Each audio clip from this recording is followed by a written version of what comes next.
अस्सलाम वालेकुम, कैसे हैं आप सब लोग। मैं माहिर नफ्सियात हादिया हालिद। आज हम बात करेंगे उन लोगों के बारे में जो इन अलामात के साथ हैं।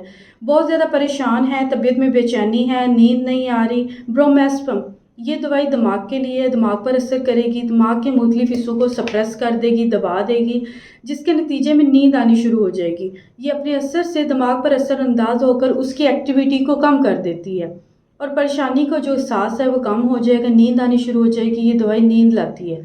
सबसे अहम बात, जो औरतें जो फीमेल प्रेग्नेंट हैं, हामला हैं, वो इस दवाई का इस्तेमाल बिल्कुल नहीं करेंगी। इस दवाई के इस्तेमाल से रहम में मौजूद बच्चे पर बुरे असरात ज़ाहिर हो सकते हैं, इसलिए दौरान हमल इस दवाई का इस्तेमाल बिल्कुल नहीं करना। अब आपने इसकी खुराक कैसे इस्तेमाल करनी है। 1.5 मिलीग्राम की खुराक आपने दिन में 3 मरतबा इस्तेमाल करनी है, हस्बे ज़रूरत इस्तेमाल करनी है।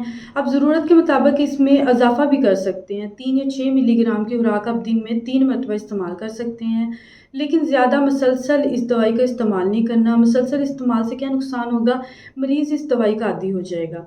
इस दवाई से रिलेटेड अगर आपका कोई भी क्वेश्चन हो तो आप कमेंट सेक्शन में मुझसे पूछ सकते हैं। अल्लाह पाक आपको शिफा दे, अपना ख्याल रखें। खुदा हाफिज़।